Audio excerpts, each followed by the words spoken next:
All right, hello everyone, and peace of Christ to all of you. Today, our topic is about terrorism. Nothing new. I mean, terrorism is ugly, disgusting, and all of us, we reject such a behavior.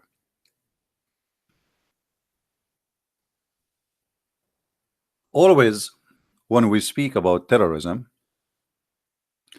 we need to understand what the word terror meant and what is the target. Terrorism simply is a cowardly attack, and usually it happen against civilian who they are unarmed, unprepared, and they do not know that somebody is going to attack them, like women in the street, bus station, train, uh, nightclub, you name it. And in this case today we heard the news about this madman who killed and he shot almost 49 people in the mosque in New Zealand. Now this guy, he have his own excuse, which I reject totally, claiming that because the Muslims they attack and they killed and etc., so he is going to do what they did.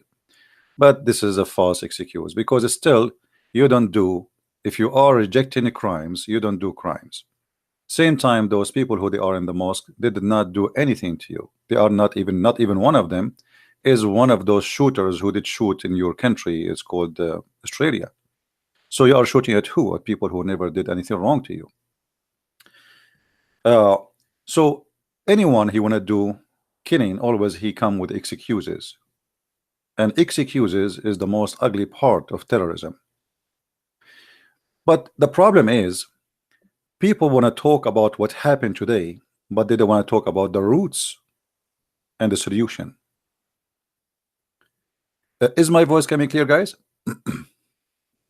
Is my voice coming clear? Please let me know if you have any difficulty. You see, if for all of us, and I am in, always I reject hate and I reject terrorism, I reject violence, because simply this is not only I reject it as a person, as a human being, but this is against the teaching of Christ. But if you want to fight a problem, you don't just give somebody is dying from a disease, you give him like a pill for a headache and say, okay, now you feel better. So people, they are condemning, but nobody want to really solve the problem. What about the disease? What is the hatred coming from? What is the roots of all the hatred? Why this guy, he did not attack Hindus? This is a question we should ask. Why we see somebody attacking a synagogue for the Jews, but he's attacking Hindus? I mean, why there is a specific group is targeted? Guys, do you understand what I'm saying? We need to ask ourselves why specific groups are targeted. Christians' churches are burned around the world, destroyed, Christians slaughtered, killed. Thousands of Christian girls kidnapped in Nigeria are raped. Thousands of Christian Nigerian killed. Mali, Somalia, Syria, Iraq, Yazidi, you name it. And the world is watching, and they are busy fighting terrorism. But the fact, you are not really fighting terrorism, because you are not fighting the roots of the problem. In this channel we fight the roots. It's enough, it's not enough. Okay, now you capture a terrorist or you kill the terrorist, but tomorrow there's more terrorists will come because they still adopt the idea. So in order to fight terrorism, you have to fight the idea of terrorism. If you want to fight a disease, you don't fight a disease by just killing the bacteria. Just one? There's many, there's millions. So the bacteria here in this case is an idea. As long people believe in killing and hatred, then terrorism will not stop. So we as a human who live in this earth and we seek peace and civil life, we have to fight the hate idea. I found like in the news, leaders from around the world condemning, and for sure they should condemn. But what about doing something about it? That's it. You know, you think you can fight terrorism by sending an army to fight ISIS? Or this guy that tomorrow maybe there's other guy he like what this guy he did, he's a crazy like him, he would do what he did. You have to fight the idea, my friend. The idea is the problem. I saw Erdogan as an example, speaking about Islamophobia. This guy, if you mention the Armenian genocide in his country, you will be arrested up to 15 years just for saying the word genocide of the Armenian. 1.5 million Armenians were slaughtered, and until now, this guy he refused, and his government and his country refused even to admit that they did it. So they condemn somebody he is a criminal for killing something or some 50 people, but he don't condemn himself killing millions. So here we notice the dishonesty of many people who claim that they are against terrorism. Erdogan is the founder of ISIS. All the border of Turkey was open for ISIS member. Did you ask yourself how in the world somebody coming from Morocco or from Chechnya or coming from China, he land in the airport of Istanbul, he know nothing in Syria, he know no one in Syria, he's going to the Syrian border, he crossed the borders in the front of the eyes of and the checkpoint of the Turkish customs, and they let him go. Didn't you ask him, you are Chinese, what are you coming to do in Syria? Why you are going to Syria? And everybody knows there is a war there, and there's ISIS is growing. So he smuggled all the weapon, he smuggled to them all the ammunition, all the fighters, and yet he claimed that he is fighting terrorism, and he condemned terrorism. CIA is the same. During the time of the Soviet Union, the CIA, they send their trainers to train the Mujahideen in Afghanistan. Train them to do what? To do terrorism attack. As simple as that. You want to call it fighting the Soviet Union? I mean, Soviet Union, so what? The Soviet Union there's a government, and you are training terrorists. So the CIA, when they want, they support terrorists, and when they want, terrorists are bad. The same garbage. So they claim outside that we fight terrorism, but we support terrorism in the same time. So now those mujahideen, they believe in Allah, they believe in killing the kuffar, they believe in killing those communists, those atheists, and then what we do, we go there and we say, okay, we will give you arm, we will train you, and go ahead, and we say to them, Allahu Akbar. The same garbage. But if you ask any official in USA, do you condemn terrorism? He will say yes. But in fact, how many terrorist groups USA supported in the last, let us say, 50 years? Right now, as we speak, ISIS lost hold, which means ISIS is almost gone in Syria. But is ISIS is gone? No, because it's not for the benefit of many countries that ISIS will go. As we speak now, Erdogan is protecting Al-Qaeda in north of Syria. And as we speak right now, Trump, he is planning to withdraw all the army of USA from Syria. Why, Mr. Trump? Are you done there? No more terrorists left there? Al-Qaeda is controlling a big part of Syria still. Suddenly, Al-Qaeda is not our target, and our target is just ISIS. Why? Because Al-Qaeda now, they are serving, let us say, a target for USA. They are fighting the Iranian, they are fighting Hezbollah. So let them, I mean, let the terrorists busy with the terrorists. This is the whole idea. What about Hezbollah? A big terrorist group, sponsored and supported by many governments, including Western government. Until now, Germany refused to consider Hezbollah a terrorist group. They are even refusing. Just yesterday,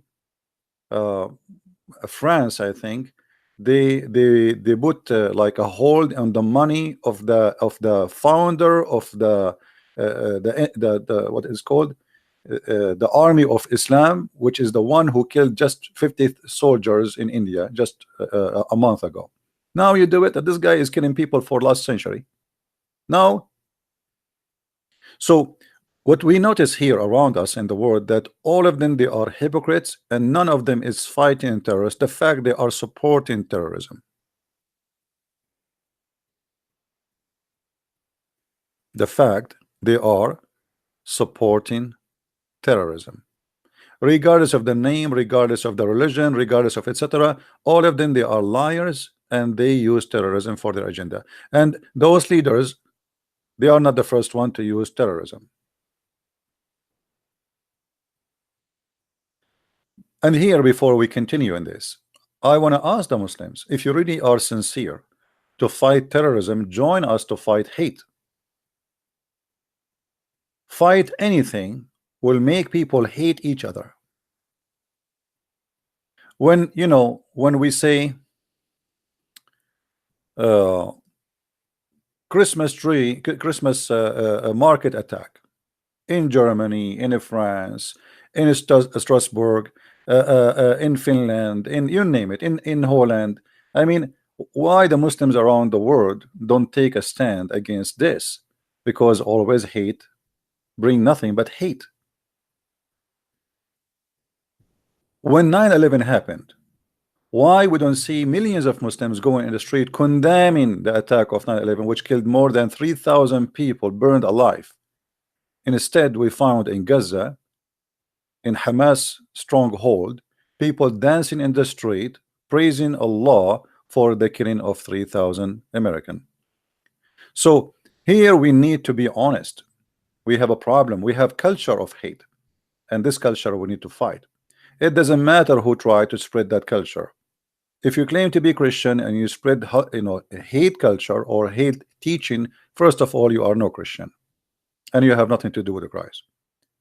If you are a Muslim and you believe in that culture, then you need to ask yourself, what is next? What do you want? Do you think really you can destroy America by attacking a gay nightclub? Do you think really that will solve the problem? That's it? You destroy America?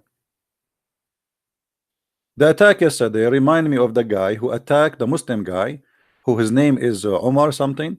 He attacked a gay club in Orlando, Florida. He killed exactly 50 people dead, according to the title in front of us, and left hundreds injured.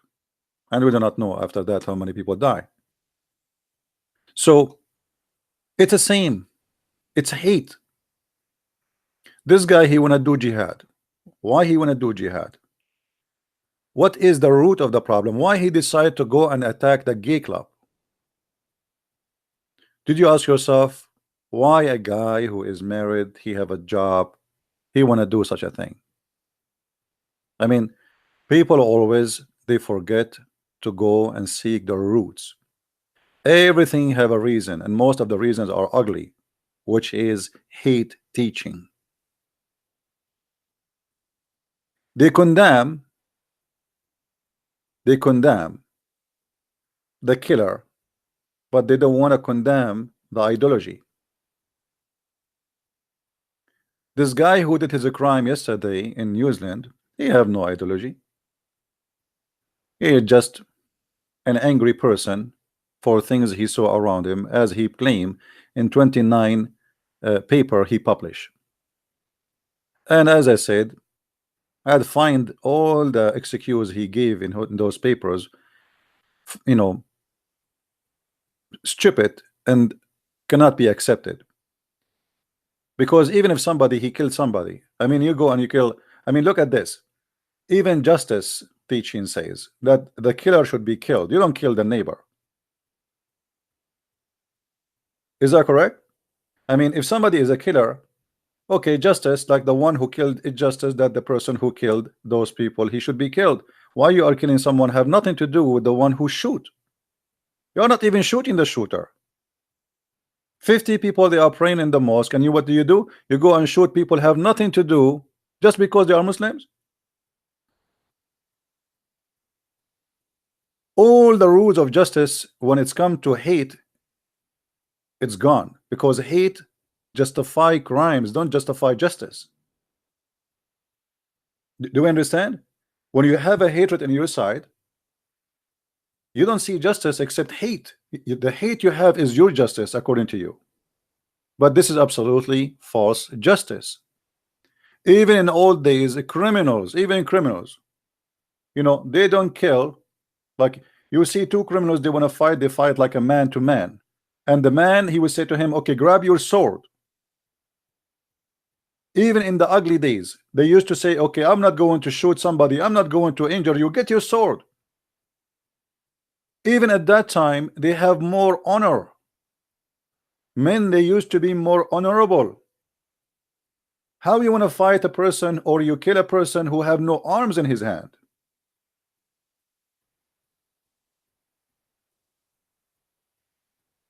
This is a very cowardly behavior. People in nightclub, you go and you start shooting. Is that making you a hero?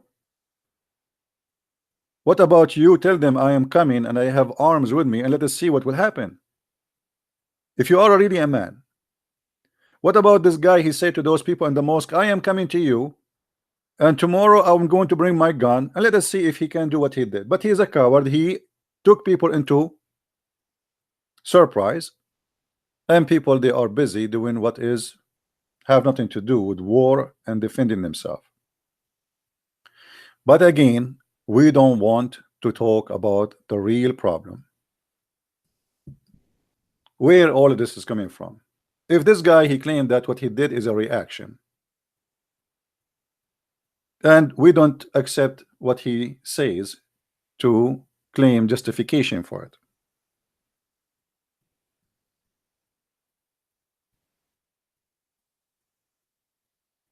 We ask the Muslims to join us to fight the roots of the problem, and the roots should be condemned by anyone anyhow. If I have a prophet and he is a terrorist, and then I consider him, he have the right to do terror, so how you can condemn other terrorists? Either you condemn all terrorists or you condemn no one. I condemn all terrorists, no matter who they are. If somebody claims to be Christian and he's a terrorist, we should fight him. And actually, if I am armed and I exist in that mosque, when this guy he came, I will be the first to shoot this criminal and take him down to defend those poor Muslims. A Christian should not watch a crime and he watch silently. Here you will see that Muhammad, he did exactly as this guy what he did. He waited for people who they are busy, they are living their life. Women, they are cooking. The men, they are watering their animals. And this is a story reported by the Muslims themselves, printed, published, transformed through centuries to us, protected by Muslims. And obviously, those who wrote this story, they are proud about the Prophet. It says the Prophet had suddenly attacked Bani al-Mustaliq without warning, the same exactly as this criminal who attacked the mosque, while they were headless and their cattle were being watered. They have no idea what's coming to them. Women are cooking, kids are playing, the men are feeding the animals, and the terror is coming. What is missing in this story, Muhammad at that time, he don't have Facebook. Otherwise, I assure you, he will publish it too, because obviously he's proud of what he is doing.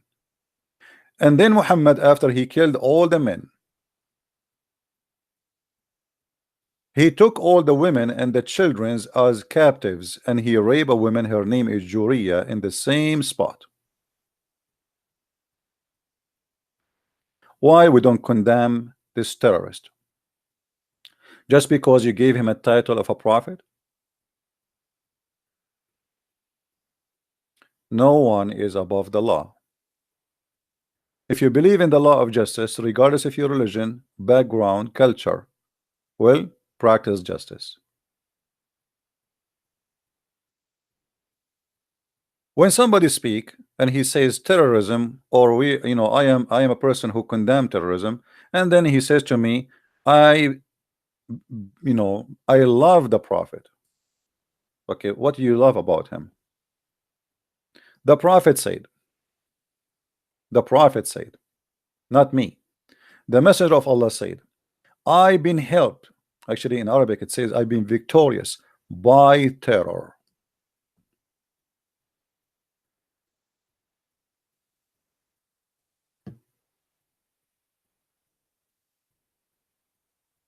Why we don't see people condemning the first terrorist in front of us? Big terrorist. All terrorists are ugly. A terrorist from New Zealand is no better than this terrorist. Why people are being dishonest? Condemn all act of terrorism. Condemn all those who teach hate.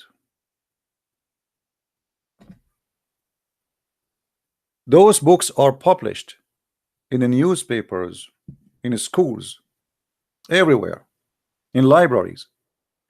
A person who read them, he will go, if he believe in it, he will practice what he believe in.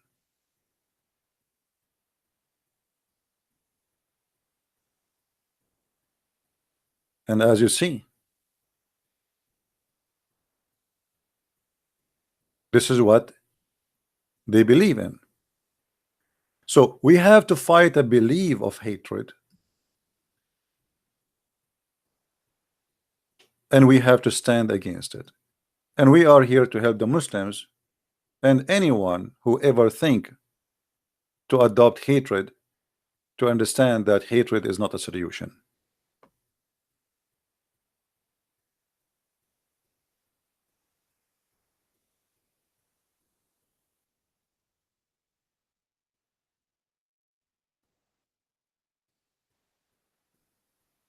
Terrorism manuscript.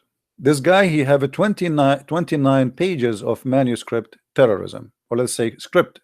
He wrote it by himself. But that script is no better than the script.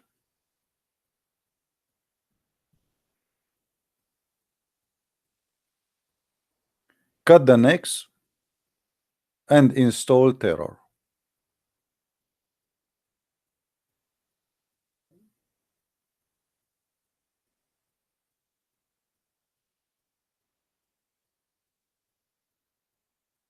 That is terrorism.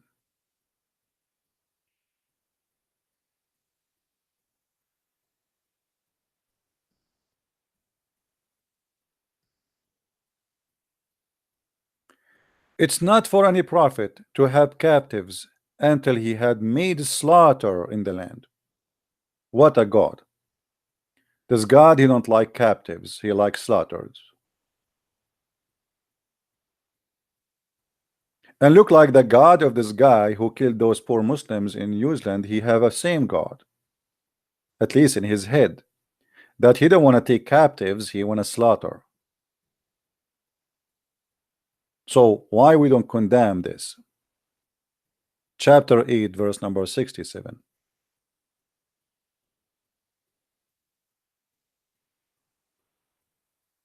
Killing Christians around the world, killing Hindus, killing Muslims will not solve a problem. You are killing nothing but your own self. Life is like a mirror, and hatred will come back to you. Don't preach hate, don't teach hate, because you are yourself, you are going to hurt yourself. It's going to come back to you always. Hate is like a bounced bullet. It's like shooting the wall, which is very close in front of you, and then the bullet will come and go in your eye.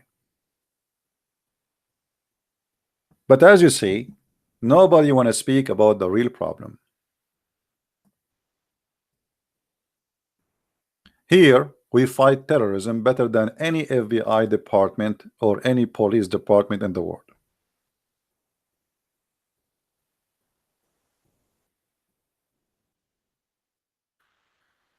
When the Quran says, take not Christians and Jews as a friend, and we say to Muslims, let us be friends. That is the best way to fight hate. This is the best way to fight hate, my friends.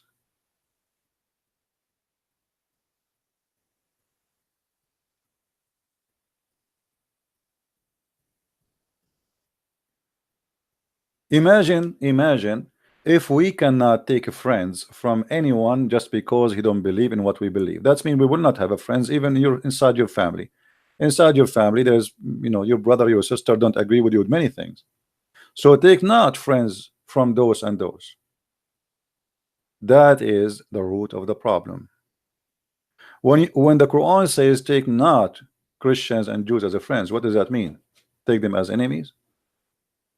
So we as a Christians and Muslims and Hindus, we should reject any kind of teaching like that. Why we can't be friends? What is the problem exactly? A guy, he is next to me, next door, he is a Hindu. Okay, I don't agree with his religion. You might even find it funny. But still he is a nice person, good to you. Why I want to hate him? A Muslim guy, he is next door to me, and he believe in Allah, and he believe Christianity is a false religion. Okay, well, still he is nice and he's a good person. What's the problem? But following a script like this is a problem, because if you believe in it, then you practice it, and if you practice it, that is where hatred will start. If you teach your child since an early age, he is 6, 7 years old, says, oh, the Quran says take not Christians and Jews as a friends. What do you expect of him when he is a growing man?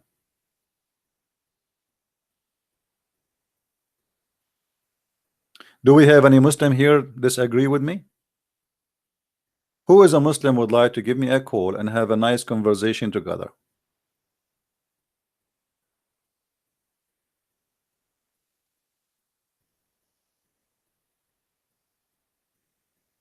Any Muslim?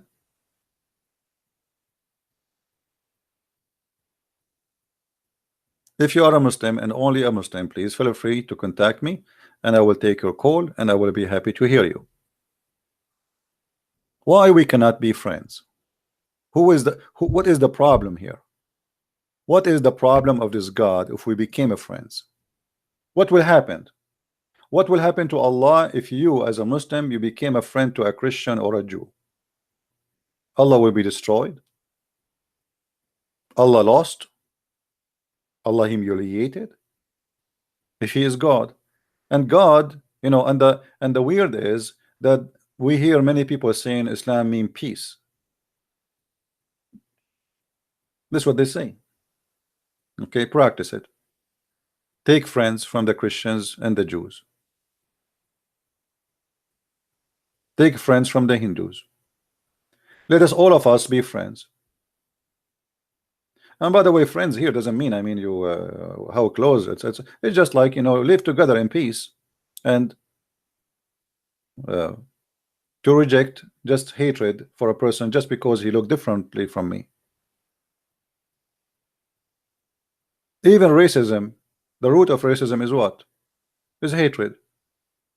When you say to somebody, oh, a black person, he is a criminal, or they are criminals, that's it. In his mindset, when he see a black person, he get like oh, he's a black person. There's a criminals. Who said that white people don't have a criminals? Who said that Asian don't have a criminal? There's bad, there's good in every ethnic, in every color, in every religion, there's bad and good. People are bad and good in the same family. You will find a person he is wonderful and a person he is a very ugly criminal. They are born from the same woman and they have the same blood, and even they believe maybe even in the same book supposedly. So why in the world the media focus, like why we wait until a crime happened and then we start condemning the crime? Why we don't condemn the ideology which is promoting the crime, fighting it?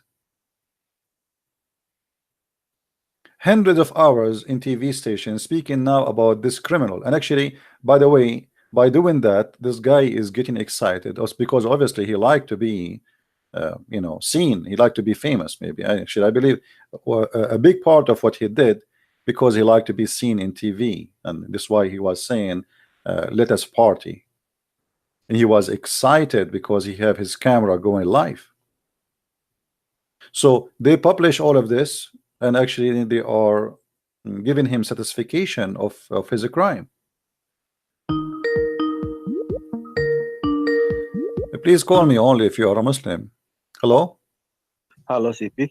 Yes. Hi. You talk about Erdogan and all. It Sorry, make I me. cannot hear, your voice is cutting. Say again. Hi, I'm from Turkey. You were talking about Erdogan and Yeah, all the neighborhood relationship with ICE and all, and right. it made me wanna call you. All right, you are welcome. Go ahead, my friend. I just wanted to back you up that way about the relationship, how people were being transported to Syria. The people come from Europe. The people come from Arabic countries. I was in the neighborhood. I live close by. They were all comfortably being transported, while coming from airport, taken in comfortable buses, and being transported to their army bases. I mean, yeah, Actually, I saw a video. I think as long as you are from Turkey, I'm sure you yeah, know about it. A video where the Turkish army, they have full trucks full of weapons are sent to Syria. You know, yeah. The journalist who and run now away he's to in jail, right? Germany. The journalist who did that, he is in jail. Yeah, So no, he's not changing. He when you run away to share the Germany. truth, you see, guys, this journalist, he taped the Turkish army. Yeah, he's in Germany though. He's not in the army. He ran away to Germany. Oh, he ran away. Germany. Okay, but Yeah. if he go back to Turkey, he will spend the rest of his life in jail, correct? Oh, more than his life. Yeah, mostly they will kill him. So he Yeah. exposed what happened. The Turkish army, Yeah. loading trucks and sending the Yeah. weapon and the ammunition to ISIS and to Al Qaeda, and yet in this in the screen, Erdogan, he says we are condemning terrorism. That's full of shit. Yeah, but you know we have to be honest here too. It's not But yes, only it's not only Turkey there, doing there, that. are, there are There's two points to European, be honest. yeah, there's European countries, they are doing the same. Turkey is the little puppy by the knee of the United States. As soon as Erdogan start not listening to United States, ISIS start bombing Turkey and all over in Ankara and in Istanbul, in the club, in the Christmas. This is all together. United States, Saudi Arabia, and Turkey. This is a triangle, the devil triangle, I call it. Correct. They all did this together. It should be, you should be blind not to see it. I live in Europe also. In all the mosques, they start promoting it. They start giving the guys, teenagers, you have to go join. This is the war of Allah. It's time to ask for us to stand against the devil West. This was how it was being promoting. Yeah. And I don't know. Europe is these ways. Are they blind? Are they strange? Are they stupid? I can't name it. They could see it. It was happening in front of their eyes, but they did nothing to stop it. It's not only Erdogan, Merkel. Yeah.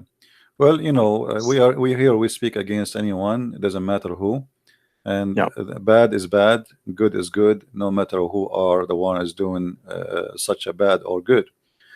Thank you, my friend, for calling. Anything else you want to share? At the moment, no, really. I feel really so bad for the people who lost their life in New Zealand. Yeah. I felt really so bad for the people who lost their life under the truck in France. I felt really bad for the people in London over the bridge who've been stabbed, all of them. I wish any Christian, any Jew, any non-believer, any Muslim could just stand up and be against all those kind of acts and try to keep the peace at the moment we have. Yeah. I wish everybody could do that together. Really, we need it. We really need that. That's wonderful, my friend. Thank you for calling, and I agree with you. Thank you very much. Thank you. Andrew. Yeah, you know, a peace is something priceless. People will not notice until they lose it. Imagine if we go in chaos and we start hating each other, and you know we start slaughtering just because somebody he don't look like me or he don't agree with me. I mean, how disgusting, how fearful a life will be. How you can even trust in the street to walk in the street after now, if people will think with such a mentality? So terrorism is not only something we should reject, it is something, it's a threat to you. If you think you are safer from it, maybe now you are just watching a video in the internet. What if tomorrow it happened to you? And it might happen to you. Why not? And those who have terrorist mentality, they enjoy massive killing, not the killing of a one person. No. They will target a big number. The bigger the number is, the more happy they are. So I will not be surprised in the future they start using nukes or dirty bombs. Actually, already they tried. So we, all of us, we have to make it clear that hate never bring a solution.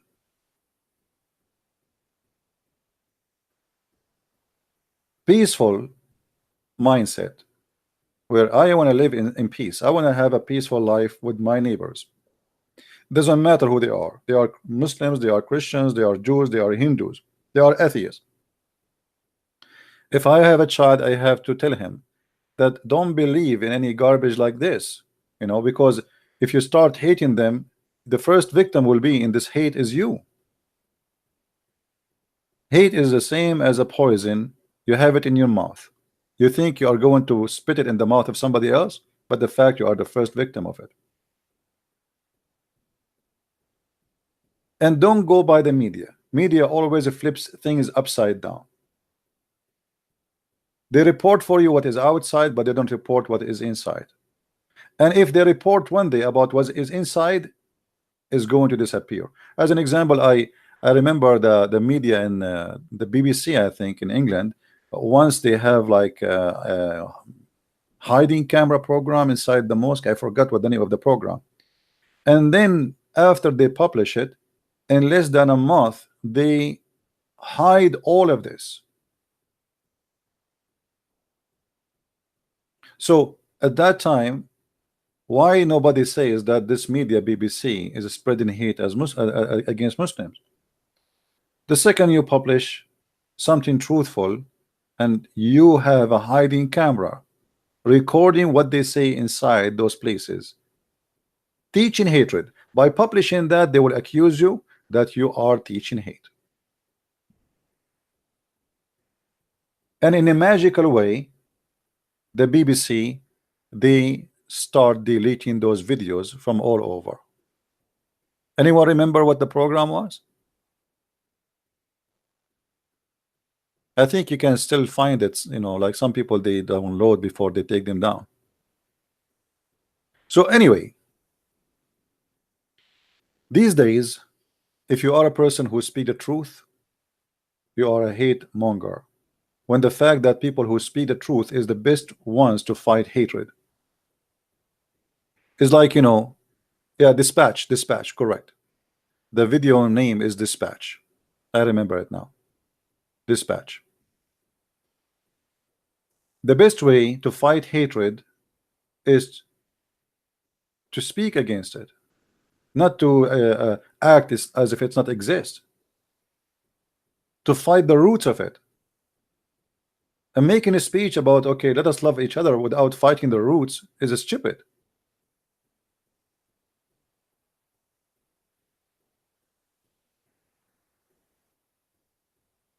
Hating evil is good. I refrain from using the word hate, because if I want to fight hate, I don't want to hate. But evil is evil, and we reject that. But the problem is, evil is good for some because of their belief. And this is the problem which we should face, and we should fight. How you make a person who is believing in evil, he think it's good. Like this guy now who killed those Muslims, he think this is good, which is evil. But for him, he is doing great job. So the problem is how to fight the idea of making evil good before a person who do an act of evil. Before, not after. After, it's too late. That's it. He killed 50 people. So now what you do? You go to jail and you convince him he's in jail. So How you can fight an evil thoughts and evil hatred in the heart of somebody before he do his crime? Because if you can fight that idea, then the crime itself will never happen.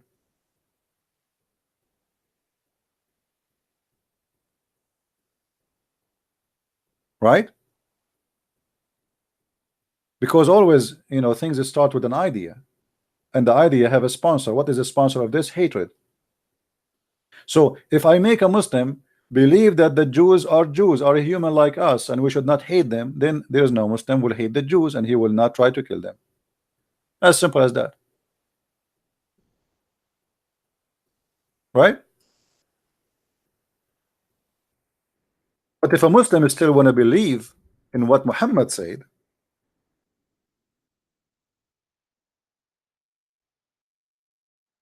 then that fighting that idea is impossible. So you have to fight the belief in hatred. Look at this statement of Muhammad: the last hour would not come unless the Muslims will fight against the Jews,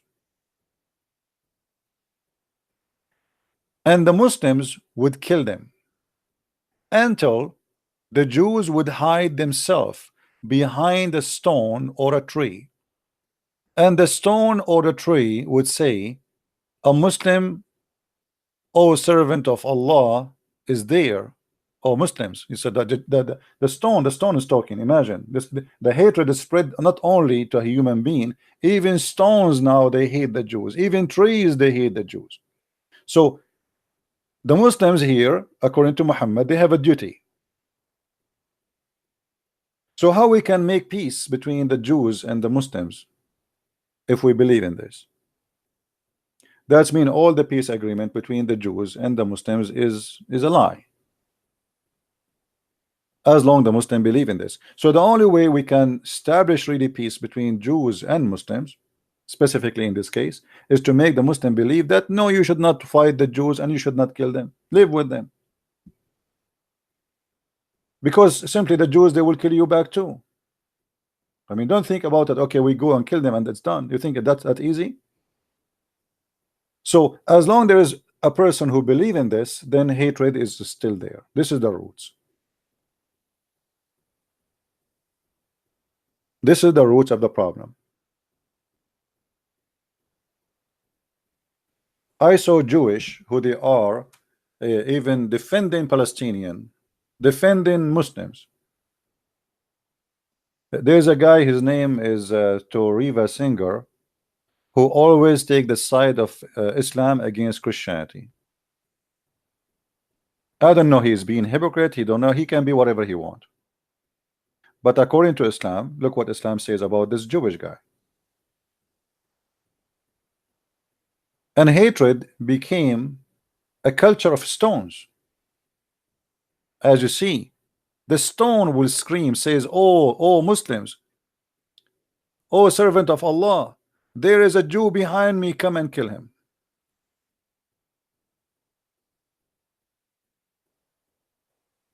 How ugly. So we have to fight such a teaching if you really are seeking a solution, not just a speech. Otherwise we will hear the same thing each time a terrorist attack happen. In the last month, how many people get killed? According, I saw in a website, more than almost, and this is not all the list, it's just some of the terrorist attack happen in the name of Allah. More than 800 people get killed. 800 people. And we don't see people condemning, we don't see, I mean, it became a normal news. It became a normal news if we hear like an Islamic terrorist attack happened, to the point nobody condemn it no more, because what we will condemn to condemn. So everybody is denying the fact that we should fight the ideology behind terrorism, which is the ideology of hatred. This is the only way you can fight terrorism. Otherwise you are just wasting your time and you are being a fool.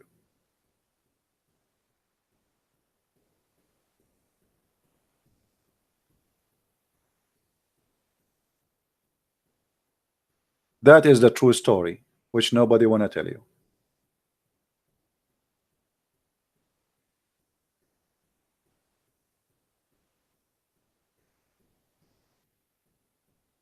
The roots of the problem.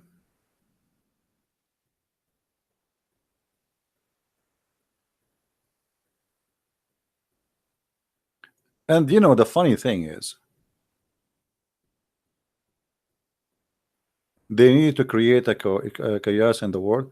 My friend, the world is in chaos already. You do not need to create a chaos. Don't you see what's happening?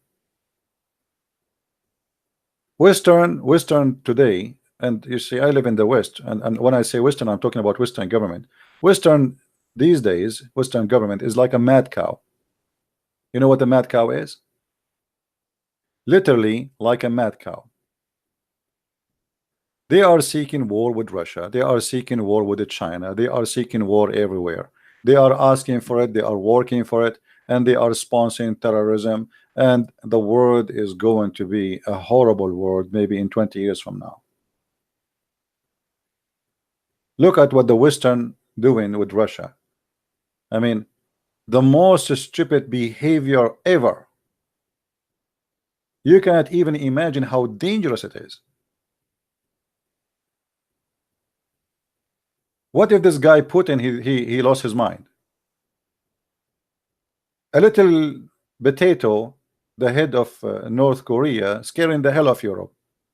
If that guy is scaring you, aren't you scared of what can happen if you go in war with Russia?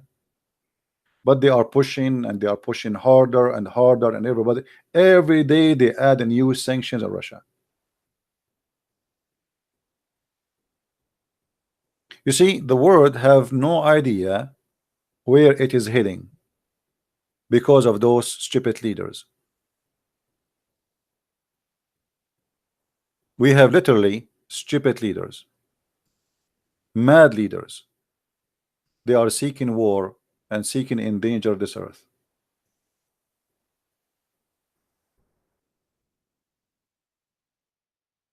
And the funny and the sad in the same time.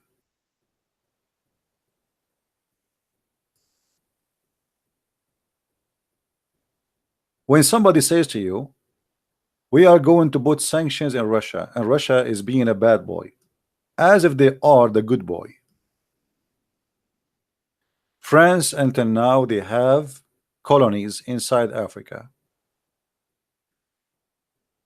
in the Pacific, same as England. England occupying the Falkland Islands, which is belong to Argentina. I mean, the whole world is upside down. You know, they claim justice. They claim that, okay, Russia took a Crimea. They call it Crimea, right? Okay, for you it's okay to take the Falkland, but it's not okay to Russia to take a Crimea. I mean, look at the double standard and the hypocrisy. What England have to do with the Falkland? You know, do you know how far the Falkland from England? Or the French colonies in Africa or in the Caribbean? Or, I mean, it's okay for them to have, but if somebody else you want, no, you cannot do that. Only us, we can do that. So we have to be aware of the agenda of a big corporation. You see, I don't support socialism, but it's true that big companies are controlling the politics of this earth. The whole war here is a war about business. Corporation from the West controlling government in the West, fighting Russia, who is the biggest giant, rich, filthy rich, who have a lot of gas, oil, resource, and the top of that, they are extremely powerful in weapon. So the sanctions really is not about Russia as being bad. The sanctions is just to protect corporation, because now you cannot buy from the Russian. But what of those sanctions one day make things go out of hand? And it might happen. Russia is the biggest country in this earth, and nobody can put sanctions on it. It's a joke. Those people, they do not need anyone in the world. Actually, they are #1 people who feed bread to mankind. which means before they get in hunger, all mankind will go in hunger. Egypt, Saudi Arabia, Iraq, Syria, Middle East, you everybody buy the Russian flour, their gas, their oil, uranium, diamond, I mean, you name it, steel. It's a continent by itself. In the top of that, they have a military. Nobody should ever, think to play with it. And yet we push hard and we try to go in war. That is terrorism too. That will create terrorism and chaos. And Trump, he is against stopping sponsoring Saudi Arabia in the war of Yemen. Okay, why? Because the Al-Houthi, they are terrorist group. Okay, I understand that. But as you see, when they want, they make it justified to sponsor a war which is killing thousands of civilians. And when they want, they say it's a crime. The Assad regime is a criminal. He killed thousands of civilians. But we support the Saudi who they are killing thousands and thousands of civilians. When we want, it's a crime in Syria. When we want, it is good to do in Yemen. And the same as the rest. The Emirat, the Bahrain, the Qatari, they sponsor whoever sponsor them. They sponsor people in Libya, in Yemen, etc. It's a war between parties, and this is all is terrorism. But always people, they notice one terrorist only who is holding a gun shooting people, right? But the fact there's big terrorists, nobody speak about them. Government, who they are, practicing terrorism.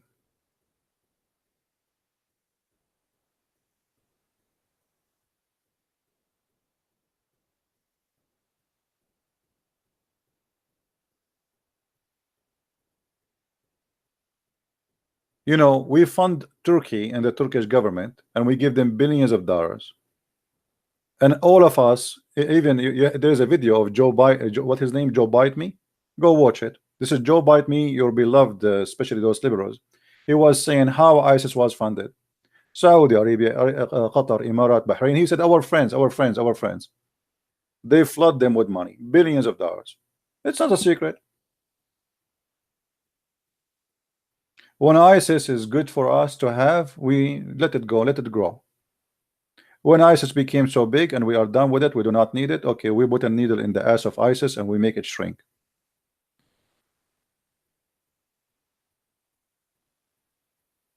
Right? Actually, I call him Joe Bite Me because each time he talk, he bite Obama, he expose him. This guy, because he's a fool. You see, in the Middle East, we say if you want to know their secrets, speak to their fool. Like if you have an enemy, you want to know his secret, speak to his fool, not to the smart one. Either to their young or to their fool. So this guy, his name is Joe Bite Me, and he say it as it is. So terrorism should be rejected. Terrorism of states, terrorism of government, and terrorism of individuals, and terrorism of religion. But who wanna listen? Nobody wanna listen. And we are not the one who is going in TV and able to speak. No, they are. I have a poor channel in YouTube, and just yesterday I saw an article written by Indonesian newspaper about me. I am the most dangerous person in the world for Islam. Isn't it, this is a hate teaching? You can see it this way, because they are saying that this guy, he is an enemy for Islam. And think about it now, how many maybe they are thinking to kill me.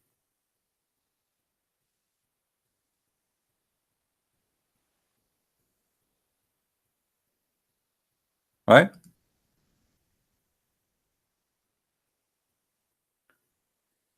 I hope that this coming war will not happen in our time, where the whole earth will be demolished because of the stupidity of a human being and the hatred and the greed. You see, terrorism is a tool. Muhammad, he used terrorism as a tool to be victorious. Muhammad, he said, and I will show you the hadith, that he was victorious by terror from a distance of a month.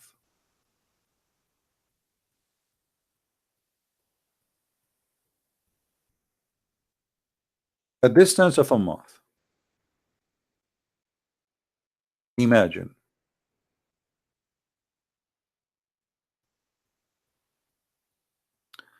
Read carefully with me.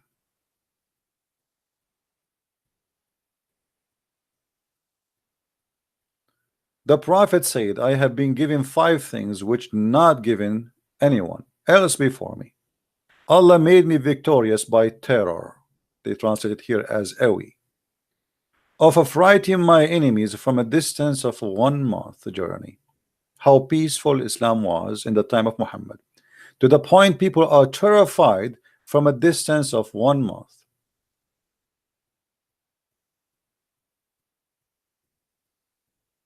That's a lot of peace. And obviously Muhammad was a very, very peaceful man, to the point you hear that he is a distance of a month away, you will be terrified. He's not even here yet. A month away.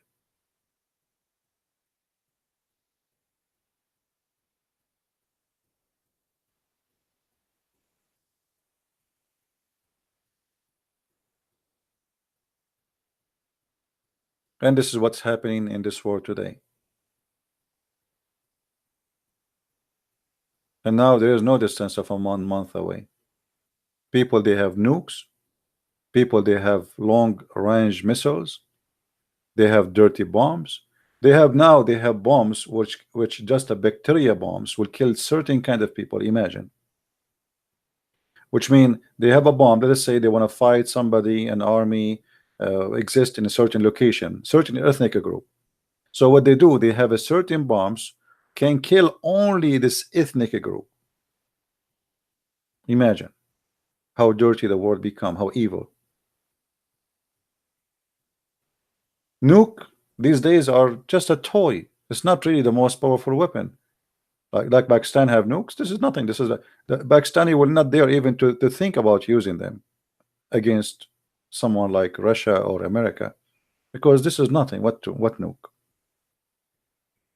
Nuke like matches now. So you can imagine what the future will bring to us. I was made victorious by terror. So now giant countries, they are trying to be victorious by terror. I scare you from a distance of a month, like Muhammad. They are learning from the first terrorist, Muhammad.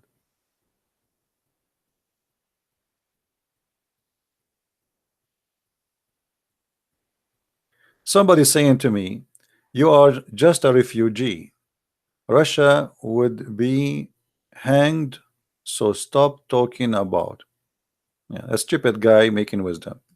First of all, my friend, I don't know who you are, but speaking about refugee, all right, let us say for the sake of argument I am refugee. So you are telling me if I am refugee I cannot open my mouth? That is a teaching of hate, and obviously you have a mental issue. Let us say somebody is a refugee. So you are a human, he is not, and you can talk and say your opinion and he cannot. First of all, I am not a refugee. Secondly, you are an idiot.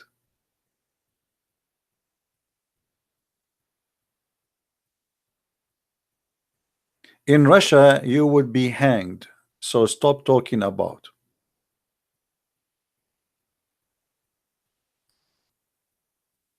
You are no better. I am sure if you have opportunity to hang me, you might do it too.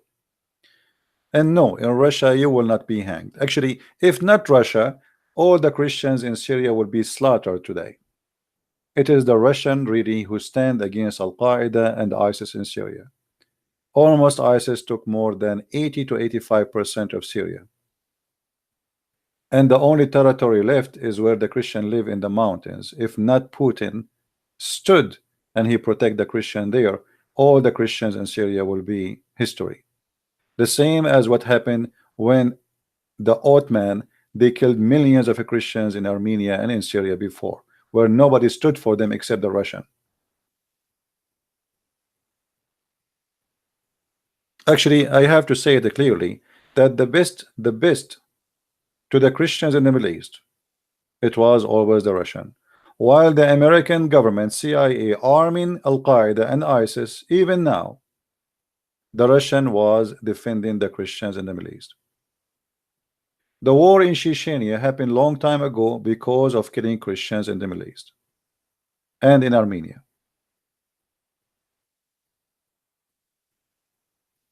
I never hated Russia, and I will never hate the Russian. Why I want to hate them?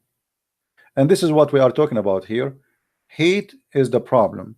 In America, they made you, since you are a child, to believe that the Russian are communist and you should hate them. In Russia now, there's more billionaires than what you have in your hometown. Actually, you as an American, you are a poor guy compared to the Russian. Go and see what the Russian they own. When the last time you have a vacation? Go and see what the Russian, they are all over the world having vacation now.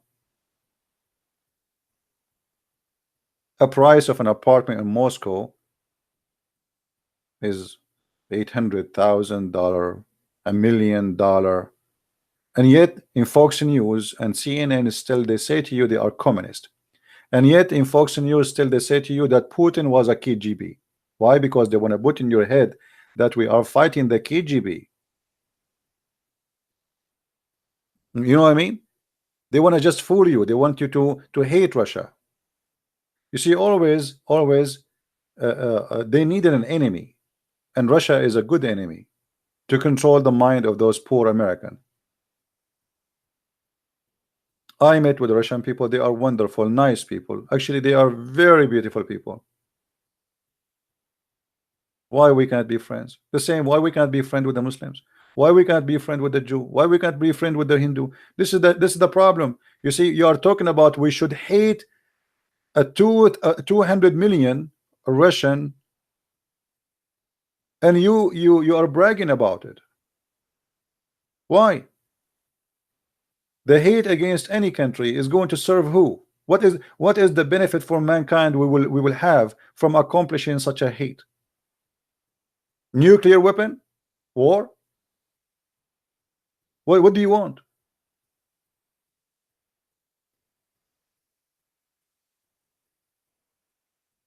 Somebody saying that Russian they hate niggers, as he said. I don't. First of all, don't use that word. That's stupid of you. Secondly, I am not a Russian, and if they are racist, should not like me. I am a Middle Eastern.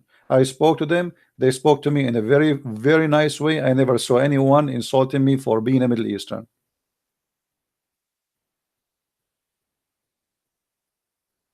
And I saw actually even Russian, they have a black boyfriend. So what are you talking about? And there is racist everywhere. I mean, in your country, you don't have racist. And look at you. You are the one who is a racist. So why you are saying nigger, the word nigger, if you are not racist?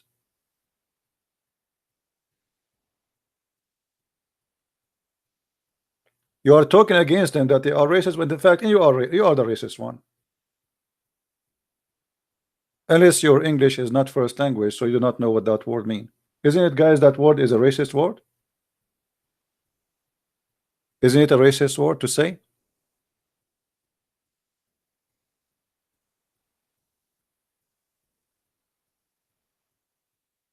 Just say the N word? Okay.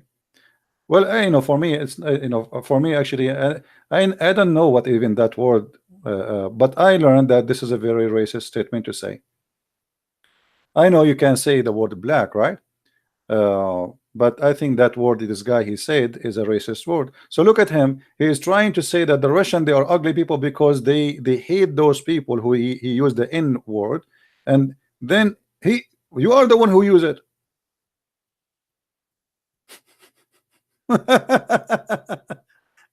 Do you see the hypocrisy? He's accusing the Russian that they are the one who hate the black people, but he is the one who is using the N word. And be sure, please, you ban this guy, the admin. Go back to his name and ban him if he's not banned.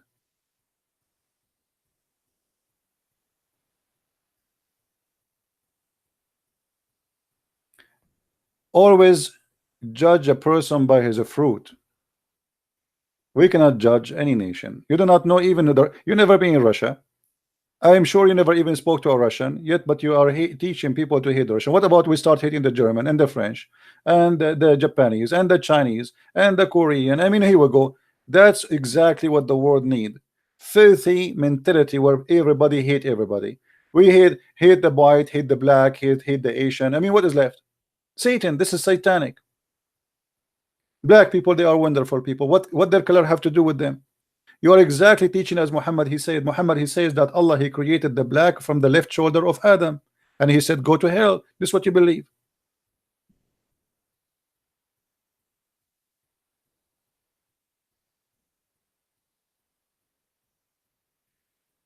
Fight hatred, my friend, because hatred always will destroy you.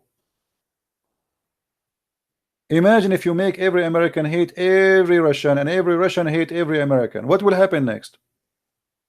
Both countries, they have enough weapon to burn the whole earth maybe 50 times. The whole earth not only is going to be USA and America. Stupid. The culture of hate bring nothing but stupidity.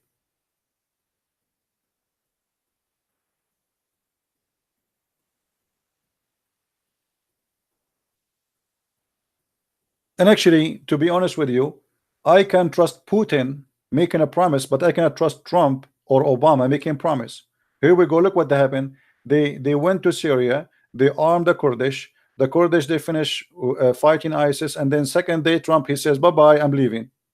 So now Erdogan can come and eat you. So we leave them to the Turkish so they can eat them. The Russian, they will not do that. American, they do business. Russian, they have a friends. For American, you are just a business, nothing personal.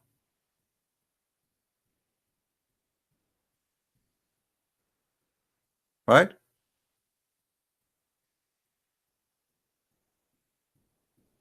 Yeah, we have no friends, we have only clients.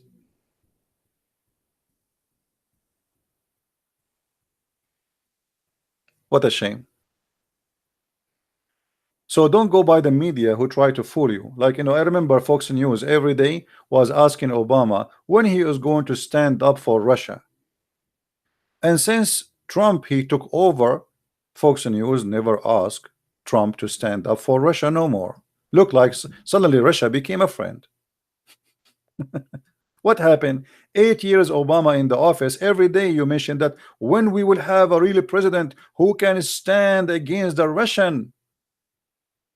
So you want somebody to stand against the Russian when Obama was in office, but you don't want Trump to stand against the Russian. It's a propaganda. The same as CNN. CNN, when Obama was in office, never spoke about the Russian. Since Trump became in the office, the Russian, the Russian, the Russian, the Russian.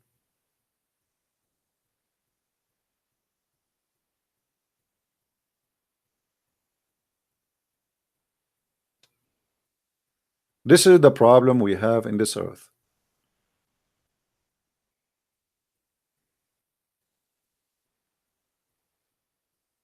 You don't want to, you've been trained in your mind to reject people just because they have different name, different language, different color.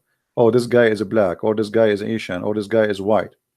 And actually, I notice even racism as part of culture in a stupid way sometimes.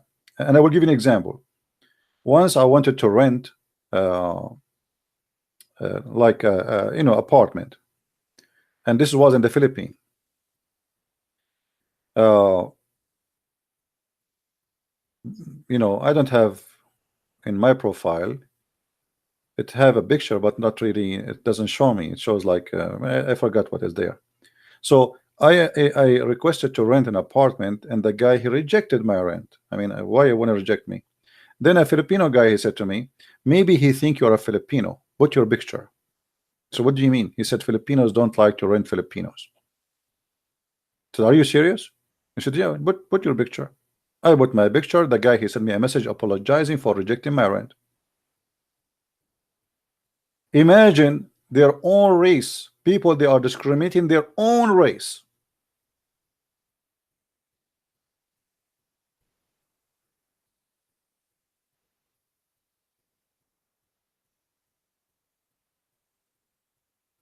No, Sami Tunisi, sorry, my friend. We don't appreciate anyone says I hate Muslims.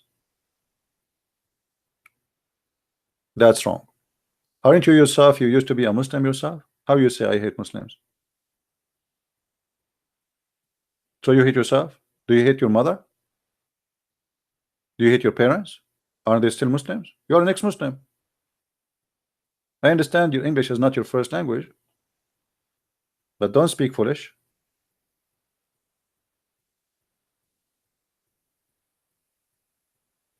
So imagine you have certain kind of racism culture to the point you hate your own race. You discriminate your own people.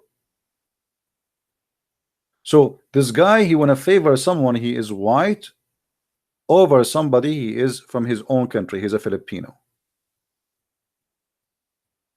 Self-discrimination,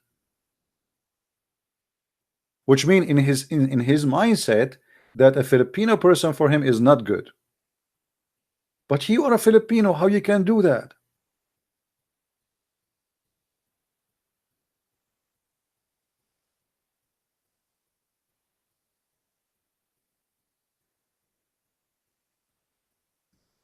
So always you have to be careful, you know, and fight hate from the roots.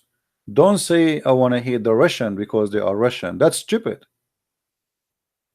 What about we live in this earth in peace and harmony? I mean, for the benefit of who if we hate each other?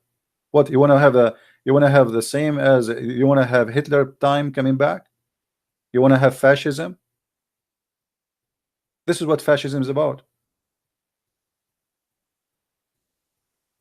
Imagine if all the Muslims in the world, all the Christians, all the Jews, all atheists, all colors, all ethnic, they live in harmony and in peace, and nobody hate anyone. How beautiful life will be, and how much money we save. Right now we spend a huge budget, which may be more than what we spend for food and schools and roads and manufacturers all together in war weapon. Look how much we human being is obsessed with war and security. Why? Because there's no love. If the whole world practice one sentence of Christ where it says love your enemy, the whole world will change. You see, heaven can be living in this earth, not in heaven, which means we can have it right now if all of us we agree to practice one sentence: love your enemy. But if we want to follow Muhammad, then the story will be different.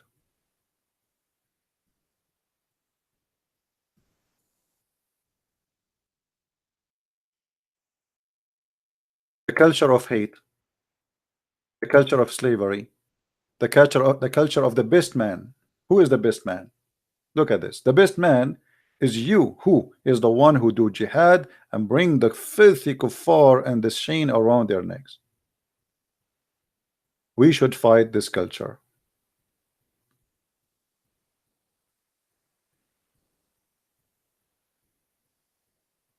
And this is for benefit of everybody. Christians, Muslims, Jews, Hindus, because at the end of the day, there's no victorious. Who's going to have a victory? What, burning the whole earth? What victory is that? So let us say now, okay, you want to have a war. And war with whom? Which is a good question, right? You will find yourself at the end of the day, you are fighting yourself. And then you destroy the whole earth, and then you will be, I mean, you will not only, I mean, not only nobody will be exist. You see, the coming war is not going to be a war. It's going to be an oven. All mankind they are going to demolish, because who is going to guarantee to you that they are going to use just normal airplanes and tanks when they are holding extremely dangerous, powerful weapons? Who is going to put the limit where they will stop, when they are going to stop? Nobody knows. A little idiot, the head of North Korea, he scared the whole world.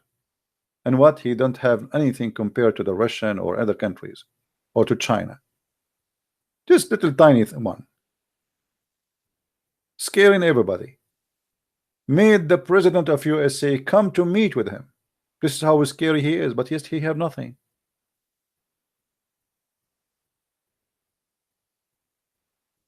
This guy, he can kill easy 30-40 million in 2 seconds.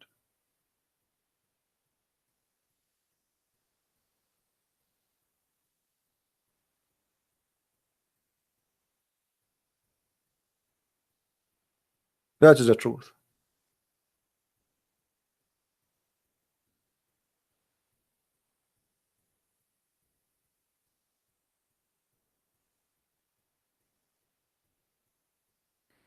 So we, I hope that people, they will learn something very important, that fighting hate is for the benefit of all, for the benefit of the Christians, the Muslims, the Hindus, the Jews, the atheists. Doesn't matter who you are. Hatred will not help you in anything, will not accomplish anything. Racism is ugly, disgusting. Using certain words like this word I just said, this is the first time, by the way, I say it, because I was reading it in the text, the N word. When you say such a word, you're just being silly. And by the way, according to science, the white is black and the black is white. I don't know how to explain that to you, but let us make it simple. When you look white, simply because your skin reflect a light which is you don't have, which means in reality the white person is a black person.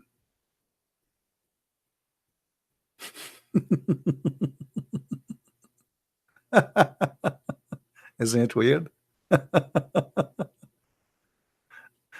Yeah. And my experience with the black people, it's really good experience.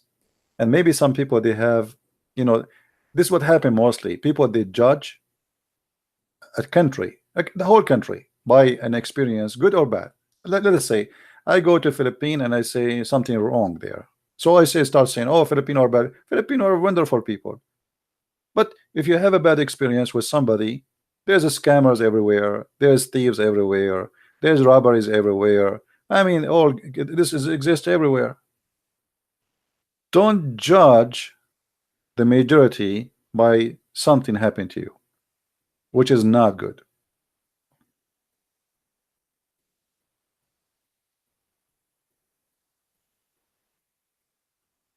All right, my friend. No, I don't love all people from all color. I believe all people because I don't believe in colors. I don't agree with you that I love people from all colors. I love all people because there's nothing is called colors. If you get injured, all of us, we have red blood. That is our color, my friend. We are human. There's nothing is called black. There's nothing is called white. I understand sometimes you need to describe a person, no problem. I mean, if you say Christian Prince look like a Middle Eastern, well, he looked like a Middle Eastern. What I can do about it? I mean, this is not discrimination, but it's discrimination to speak about color for no reason. There's no need to say this guy is black and this guy is white. Actually, when I was in the Middle East as a person learning English, I find it very funny. I mean, first time I opened the book English, it says Mr. Brown, and then Mr. White, and then in the book, it's like for kids. There's a picture of Mr. Brown, but he don't look brown. He is a white person, and then Mr. White, he's a black guy. And I was saying to myself, what's wrong with those English people? Why they are calling this guy Mr. Brown and he is white, and they are calling Mr. White and he's black in the picture? I was a little bit confused, I mean, Mr. Brown, Mr. White. So for me, I don't even like to have such a name. I mean, why you are calling a person Mr. Brown? Can't you give him different name? Give him Mr. Zucchini, or Mr. Chocolate, Mr. Zaraf. The white guy, they give him a name like normal name, Mr. TV, Mr. Potato. I mean, you cannot find a name better than colors. So stay away from colors, because as if colors will divide us, then we should stay away from mentioning them. Let us find what is going to make people united and more close together. Forget about your skin color. That will not help you. A person who is a black person who is a good for me, he is good for me and better than somebody from my color. So why I want to mention the color? Why the color is important? And I mentioned to you many stories about things it happened to me in my life from people who they are African, wonderful, beautiful people. Look, I have a person who is I hate to say now black and white, but just to give you for the sake of example, I have a person who is a white. He drove for with me 3 days. 3 days. He brought his truck. He moved me from far away state to other state for free. You don't know me except I am a Christian prince. I have a black person, and again I say the word, I hate to say the word white and black, but for the sake of example, he was a wonderful person for me. He helped me in many ways, in many means. And all what he knew about me, I'm just a Christian prince. He is not from my family. He is not from this, both of them, the white guy and the black guy. I do not know them. They are not relatives. We are not from the same culture. We are not from, I mean, we have nothing really except that we are believers. Look how beautiful Christ is. Made a Middle Eastern, a white blonde man, and a black man helping each other. And all is for free, which means there's no return. Nobody's asking for return. This is what is the beauty of Christ is.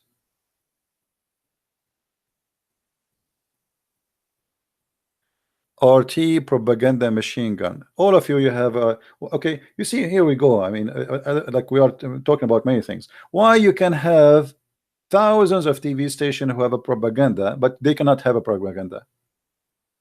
They are fighting you back with their own propaganda. I mean, people don't. I don't know people why people want to go blind when they want. So you can have a propaganda. Isn't Fox News propaganda? Isn't CNN propaganda? Go and watch the news in the CNN. The Syrian rebels, none of them is rebels. They are Muslim terrorists. Specifically, they are terrorists who say Allahu Akbar when they slaughter a human being. But they call them rebels. This is propaganda. So the Russian, they cannot have a TV propaganda, but you can. I mean, it's halal for us. It's haram for them. Everybody have a propaganda machine.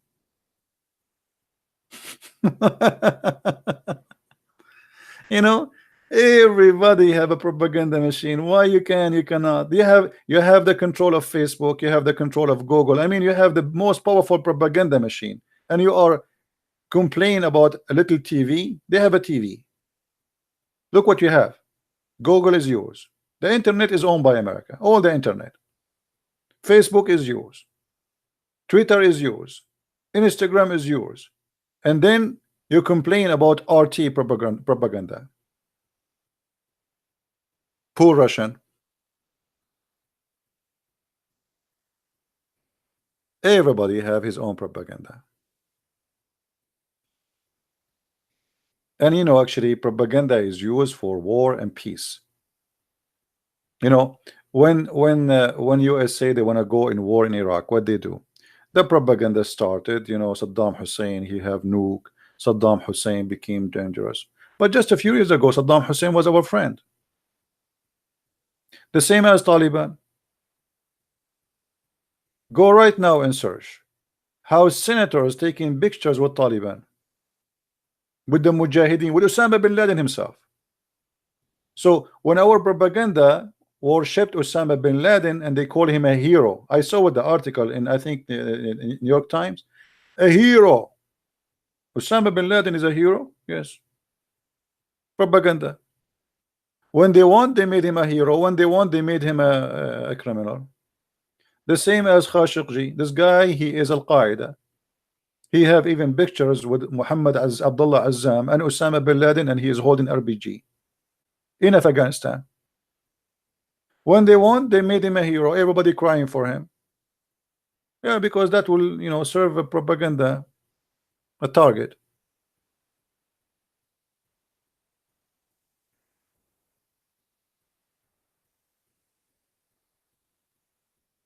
right? So my friend, always try to see the world in different way. Don't always see a person in front of you who have a propaganda. All of them, they lie. ART, they lie. Turkish TV, they lie. Fox News, they lie. CNN, all of them. Actually, if you filter the lies of their news, you will find that the news they have is not even maybe 1% is true news. Not even the title is true in all of them.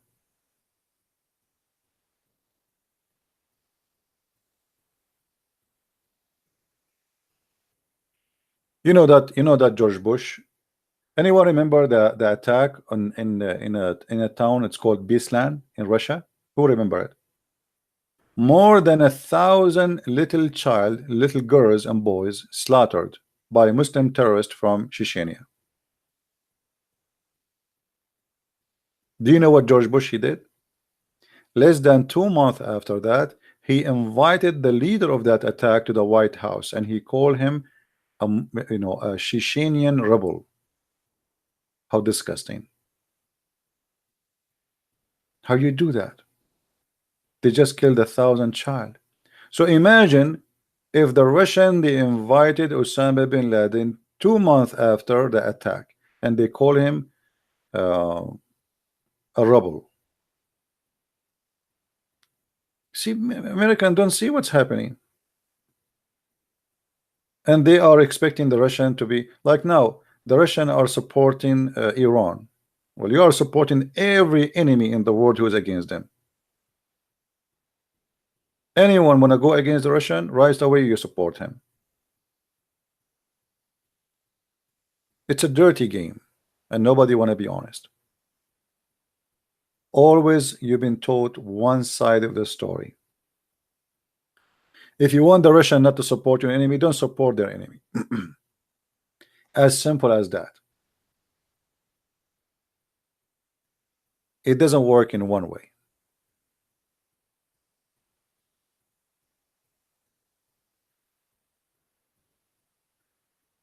And for me, I am not defending the Russian, by the way. I'm just saying the truth. Why I want to defend the Russian? Am I Russian? Tomorrow they will spread rumors saying a Christian prince is Russian, obviously, right? I am an American. I even joined the USA Army. I love this country, and this is why I joined the army to defend this country. But saying the truth, it's not a question. It's a must for somebody as a Christian. Say it as it is. People will hate you for it. People will like you. Doesn't matter. Say it. Don't be hypocrite. Otherwise, you join the club of hypocrisy. Like we speak about the KGB, right? KGB. Is the CIA better? I mean, is it a noble, ethical organization?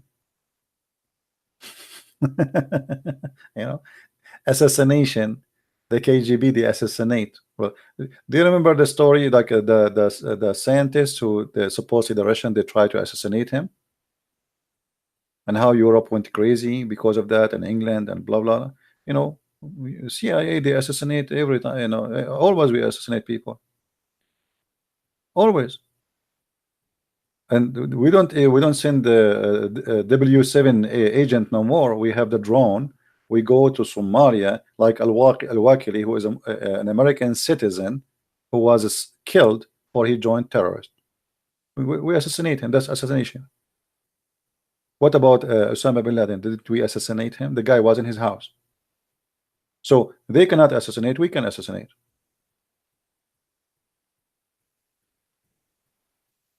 You know what I mean? People don't want to see reality. They do the exact same act which they're accusing Russia to do. I see the world is like this. I mean, especially politics is like a whore. Her skirt is not even 1 inch, and she have no panty. And she's speaking about the other whore, and she have a dirt in her pant. But the first one, she don't have even a panty.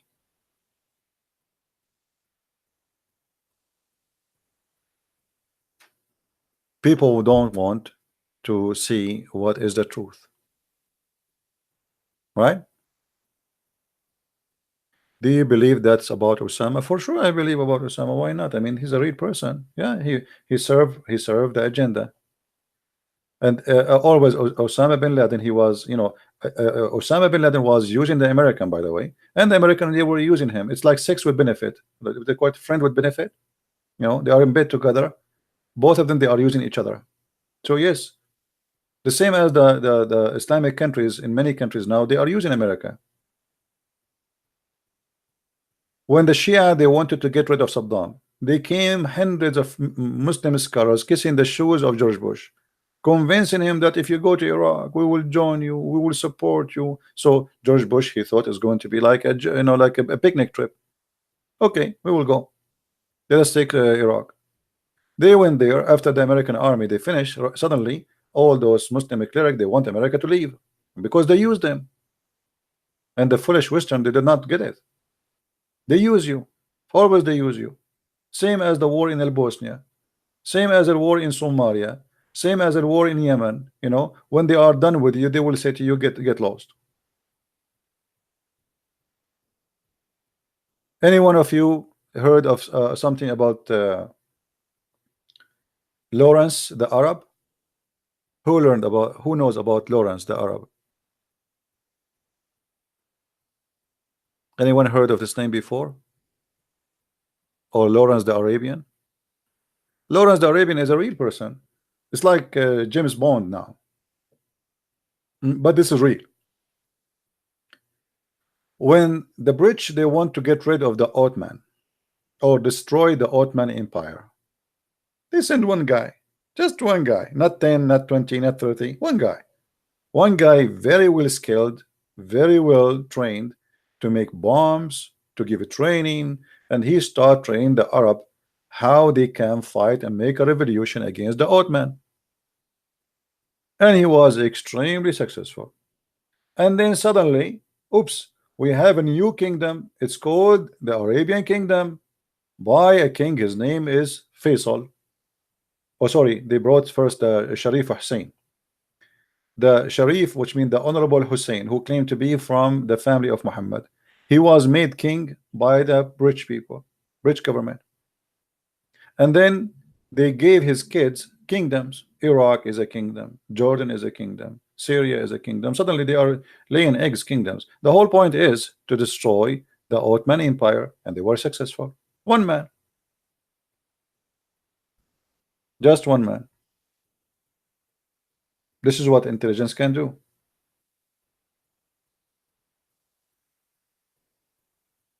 Right?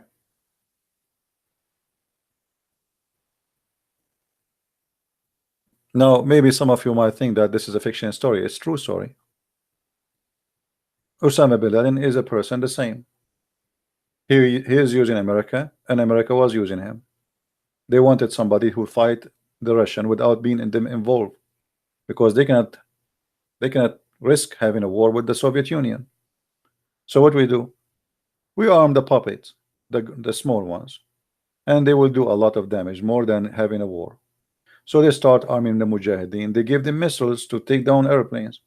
In less than a month, I think, the Soviet Union at that time lost more than maybe 20, 22 airplanes. Why? Because the American, they gave them missiles, anti helicopters, anti aircraft.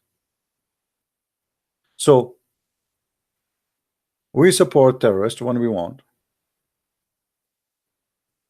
and this is the case for many. And we're talking about government. When you speak about politics, right away speak about sewage. Politics is the same as sewage. Outside it have a nice look, but inside is disgusting. It's nothing but a grave. All governments in the world, they have two faces. Face of a shiny person giving you, as signing a signature for something good for humanity, and there's inside other side of the story where it's ugly, disgusting. The same as the king of Saudi Arabia. He pray to Allah, Allah forgive me, and you see his eyes crying. Now suddenly he's a believer. Then a guy, he go to the embassy, they chop him pieces. Thank you, my friend from Indonesia. Love you too. You know, but they're praying to Allah. A guy, he went to the embassy, we make him shish kebab, and until now they cannot even find his, you know, this is the other face of of a state. The outside of the state is a state of a believers, people who worship God. We believe in justice. You know, we no way we will allow killing our innocent person. Blah blah blah blah blah blah blah. Then you go to an embassy, you don't get out. Right? Always there is two faces of the story.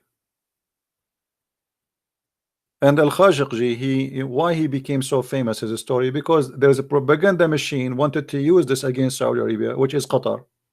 Otherwise, nobody would talk about it. Do you think they are talking about it because this guy, the guy Khashoggi, is important? He is not important for anyone. It's just an opportunity to fight Saudi Arabia by Qatar. Qatar and Saudi Arabia, they are enemies now. And both of them, they use anything against each other for their propaganda. Qatar is a very powerful country when it's come to money. If you don't believe me, go and search right now. The biggest hotels in Europe owned by Qatar. Stadium, same as the Saudi. You know, what is your favorite team? Go and check who is the owner of the team. You will not be surprised if the owner is an Arab, either Qatar or Emirat or Saudi Arabia. You think you have a team, but the fact your team is not playing for you, playing for the oil business, the Arab sheikh. Qatar bribe more than $1 billion for the Viva to get the 222 World Cup. Imagine $1 billion. That's how it is. And nobody speak about it, and nobody, but everybody knows. I mean, what is the qualification of Qatar to hold such an event? Is that population? Is that location? Is it because it's easy to get a visa there? No. So why you give them such a privilege? Money. As simple as that. Why they have the biggest teams in the world? Small tiny country is not even the size of my family. If my grandfather he invite his children for lunch, we will have more the population of Qatar.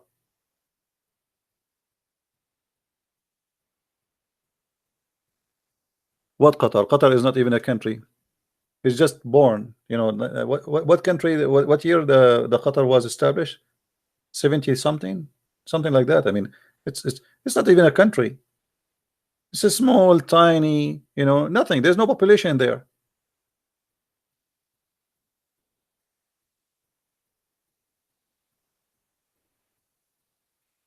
And suddenly it became the center of everything. Why? Because of money, gas and oil.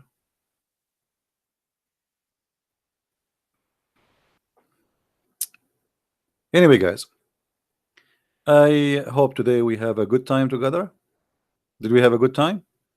So let us make it simple. Let us please, all of us, join the fight against hatred, terrorism. The root always is the problem. You know, we should not allow hatred to control our heart, because that will not help you in any way, in any mean. Never hate the Muslims, regardless what somebody do, because at the end of the day you are hurting yourself. Hate the hate, hate the hate, you know. So let us fight the hate itself. And I like, it's strange to say hate the hate, but yet we are fighting hate, right? But I cannot find a word to use it to say to you. I don't know what is equivalent of that. So we have to fight the hate which can take over us because of things happen to us, like tragedy, painful things. And by the way, hatred can destroy your family. Even forget about Islam, or I mean, even inside the house. If you don't forgive your brother, your sister, even your mother sometime, or your parents did something wrong to you, I mean, you will suffer forever thinking about it. You are in pain inside you. Just let it go. Let it go. Forgive. This is why the Bible insists on forgiveness. This is why if you read and pray as a Christian the prayer of the Lord, the first thing you will see the Lord, he says, You ask the Father to forgive to us the same we forgive to others, which means to be qualified to be forgiven, you have to be a forgiving person, and that is justice. You don't forgive, why I shall forgive you?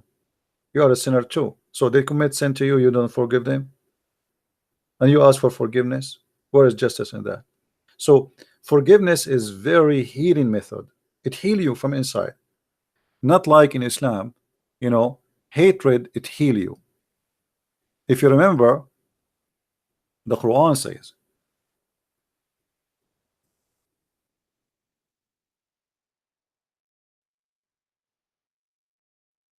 chapter 9 verse number 14, chapter 10 verse number 57. But in chapter 9:14 is speaking about healing the chest of the believers by killing the enemies. We don't want to believe in that. In fact, that will not heal you. That will make you more in sorrow, because the enemy will respond back, and then they will kill your child, and then what will happen? You are not healed. You are suffering more and more. They are suffering and you are suffering. That will bring nothing but suffering to mankind. That will heal nothing. That will not remove anger from their heart, because tomorrow the kids of those who you killed their kids, they will come to you and they will seek revenge and they will kill your kids, and then where is the healing you are talking about? That is a very evil logic. Killing people will not heal your chest. Loving people will heal it. Forgiving people will heal it. So me as a Christian, I reject the culture of hate of Islam, the teaching of the Quran. And because I'm a Christian, I reject to hate a Muslim, because that will not heal my chest, neither his chest. That will not solve the problem. That will make it more ugly. So we have to be smart and fight the illness, not the sick. The sick is sick. Imagine you have somebody in your family and now he have a flu. So in order to kill the flu, you kill the guy? No, we want to kill the flu, not the guy. Fight the sickness. Jesus, he said, I came to the sick, not to the healthy. And that's very logical. The one who need your help is a sick. They need your help, not your killing. So even if somebody, let us say, you know, somebody is racist. Somebody is racist. Somebody, he hate me because I'm a Middle Eastern. So what I would do, I will kill him. Then his family, they will hate me more. Now they will hate more Middle Eastern. That will not solve the problem. Show him that I am not a bad person. Why you hate me? What I did to you? Try to find out the roots of the problem. Why you want to hate a person? He's a black. Who said that the black people? Okay, if you have a problem with somebody, he was a black one day, doesn't mean that all black people are the same as that guy. The same as the white person. Why somebody is black, you want to hate the white people? Who said that all the white are bad or all the white are good? So we have to fight the root of hate, otherwise that will never stop, and that will increase, and that will divide society. And imagine society is divided within their own, where people, they just point finger at each other. You are white, you are black, you are Chinese, you are a Christian, you are a Muslim, and we hate each other. What a hell of life.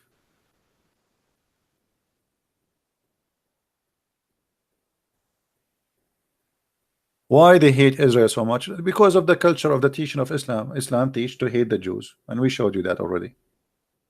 And that's why we want to show the Muslims that that will not help them. Why you don't live in peace with the Jews? That's it, you know. But that will not work as long there's somebody want to believe in this religion and decide to follow it. And by the way, there's Muslims, they don't hate the Jews. There's Muslims, they don't have a problem to live even in Israel, and they like Israel. Actually, I met a Muslim guy, and I said I thought he's going to attack Israel, but I was like surprised when he said to me, look, if I live right now, if you ask me, where do you like to live? Under Palestinian government or Israeli government? I will say to you, Israeli. He said, in Israel, I have equal rights. I have equal salary. My salary as an Arab, he's a teacher, is not less than a teacher who is an Israeli, who is a Jew. I have the right to vote. I have the right to have a job. I have health insurance the same as he do. I have everything. I can be a member in the parliament. In the Palestinian territory, they discriminate you. In order to be somebody who have a doctor, you have to be rich. And able to be a leader, you have to be from a big family, powerful family, or somebody sponsor you with money. We don't have a parliament. We don't have democracy. We don't have justice.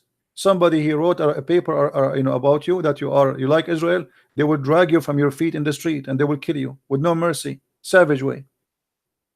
He said whatever they say about Israel, go and see that those who they are prisoner in Israel, they have a TV, they have nice food, they have even Hamas, they have health insurance inside the jail. So this guy is a Muslim. He's saying to me, I like to be an Israeli citizen. I don't like to be an Arab citizen.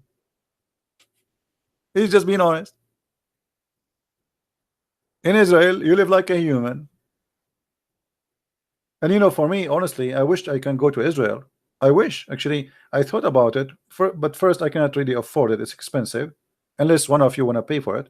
Secondly, if I go there, maybe they will not let me go because at the end of the day, I'm an Arab. But I love to go to Israel. Actually, it's a wish for me to go there. Maybe one day, but maybe I better apply for a visa before I go, because they might kick me out in the border, and I will not blame them if they kick me out. I have my American passport, but still at the end of the day, I mean, I am an Arab. I like to go, right?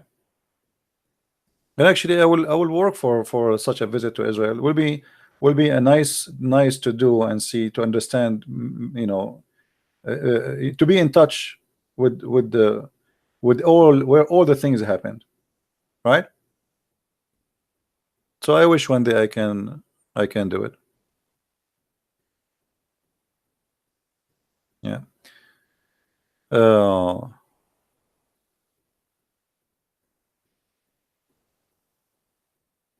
Why you don't refute Mukhtar Bashama's video against you about Arabic grammar?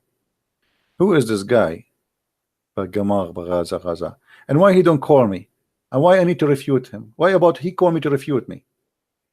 Debating yourself, making a little video, and like 50 people watch it. What about you? Call me and show everybody, huh? I want to go in to refute him. I will go to the bathroom. I will close the door of the bathroom and I will do all the fart I have. But let him fart. If he is a man and he have something to say, call me. We are live, and my Skype is open right now. Let them cry like babies.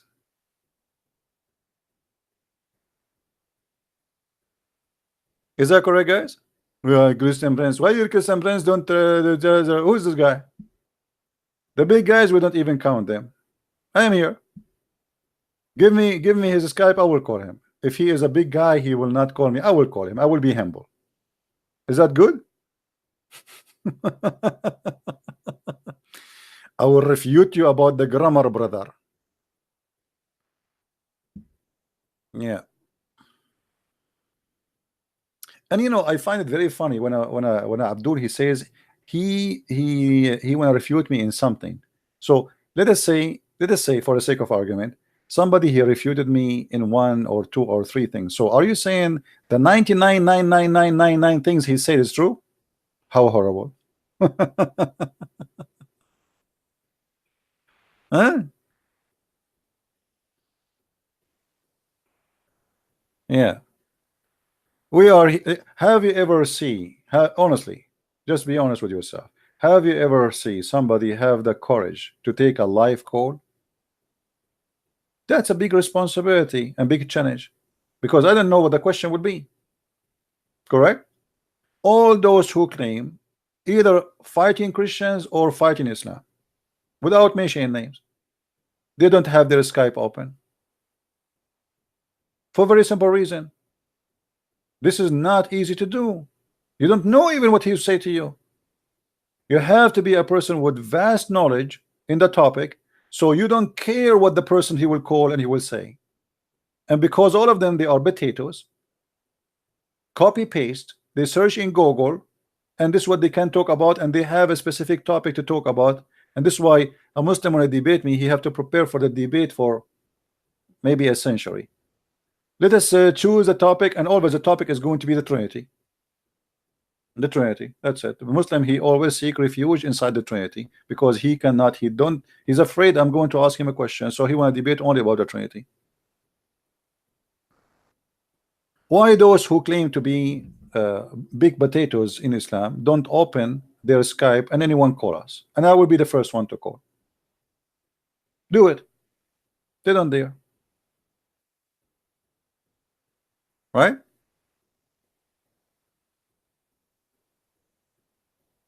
Shabir Ali, he accepted to debate me, and the one who contacted him, he lied. He said, one in his interview, he said the Christian Prince, he contacted me. I never contacted this idiot. Who are you to contact you? It was ABN. They sent me an email and send him an email. ABN, they said to me, there's a guy, we want you to debate him. At that time, I do not know even who is he. I said, whoever he is, I don't care, just let me know. Then I receive an email, which is they forward from Shabir Ali to me, and he said that he accepted to debate me. And then I noticed the name is Shabir Ali. I don't care.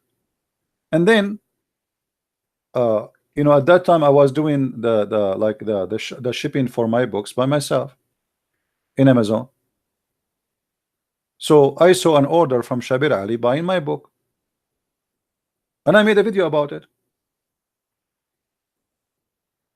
Shabir Ali, after he bought my book, 5 or less than 4 days after, I think, he sent an email to ABN saying he apologized from doing a debate with the Christian Prince because he is busy with his PhD, which is absolutely big false excuse. Because before he finished his PhD, he debated David Wood maybe more than 4 or 5 times. He's just trying to escape. And he wrote my book, and he got my book, and he never have. Why Shabir Ali don't go in his program and say, hey, Christian Prince book is full of garbage, let me show you? Why you don't do that? There's one of you, he asked him a question, I don't know if you remember the video. One of you, he asked him, I have a $1 million question for you. When you are going to debate Christian Prince? He starts saying high leak, low leak, trying just to, Shabir Ali is being Shabir Ali, being the guy who never answered a question. He said maybe one day. But I guarantee you that this day will never happen. Right? Muslims, when they debate only a person they think they can make it with him. It doesn't matter who is he. Which means, let us say, it is possible I can make I make myself look good in front of the audience. It's possible. If that is not possible, why he want to do it?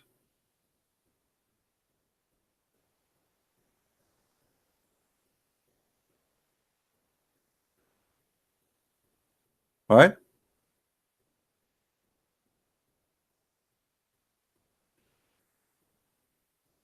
I don't want to say he's a coward. It doesn't matter. He's a smart. Actually, he's smart. He is being smart because if he debate me, everybody will be laughing at him. Imagine Shabir Ali is calling me right now. I mean, how horrible the outcome of that will be. All of us, we knew what will happen. The same reason Mimi Hijab, he ran away. The same reason Samsi, what his name, Shamshi. The same reason the nurse Ali Dawa. All of them, they are kids. Who is the one who's calling me? Is the one who, who do not know what he's talking about. Those who they are smart, they will not call because they knew what the outcome.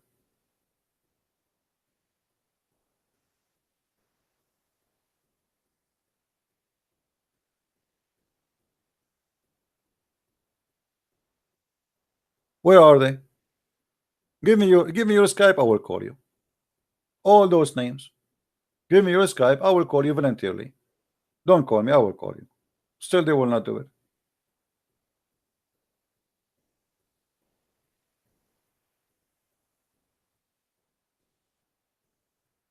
Anyway, my friend, we are happy that the Lord he provide us with knowledge, and I am happy myself that I was able to help a lot of Christians to learn how to refute this cult, and I think this is very let's say we are lucky. CP, is true that the Quran gives Muslims the right to wipe people who sin and whip. What you mean, whip people in public? Yes, but is you see the teaching of Islam is not only in the Quran. Uh, maybe in the future videos we can talk about how Muhammad started what it's called mutawa. Mutawa right now, if you go to Saudi Arabia, let me search some pictures. In Saudi Arabia they have something mutawa. Matawiya, which means the one who make you obedience, or mutawwa.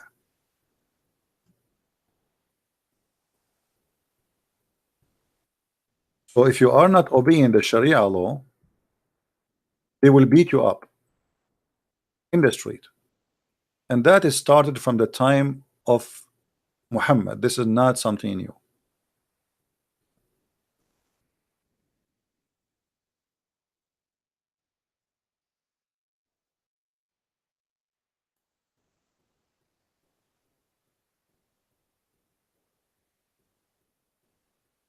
I'm trying to find you some videos, but maybe better is not play a video because they will play copyright over it.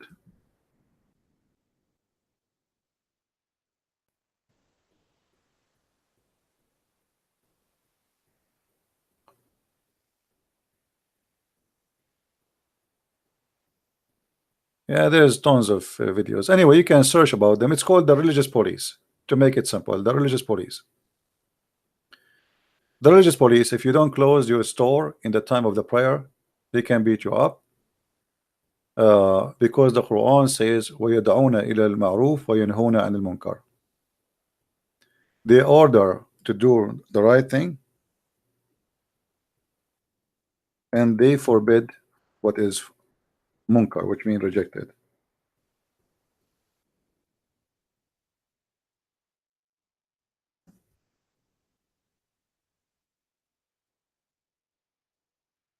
See, most of the verses where they use for the police, the Saudi police, is those verses. Chapter 3 verse 104, chapter 3 verse 110, chapter 3 114, chapter 7 verse 157.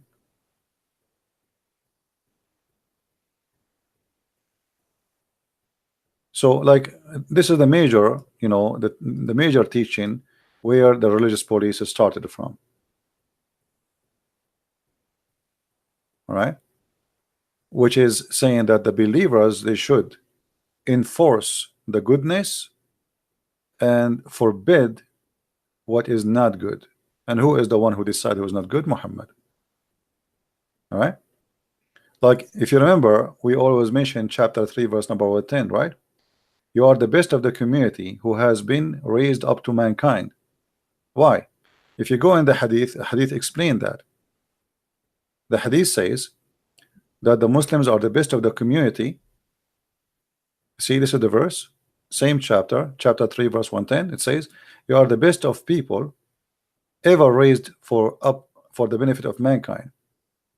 And here chapter 3 110, the best of for mankind are those who bring them with the chains around their necks till they embrace Islam. So using violence is a way to force people to embrace Islam and to practice Islam. Do you see it? And Muhammad, he said it clearly that if you like if you see somebody doing something not right, fix it with your hand, which means use violence. But if you could not, you are weak, he's stronger than you, just do it by your mouth. Even if you cannot do it by your mouth, then shut up. you know Hypocrisy, right?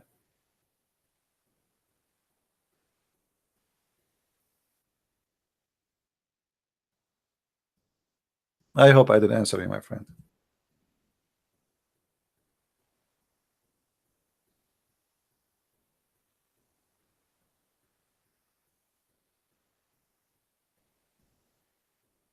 Any Abdul before we go? See, I open my Skype, not even one Abdul.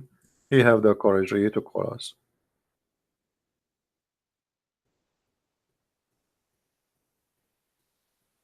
See it? This is where the roots of the religious police come from.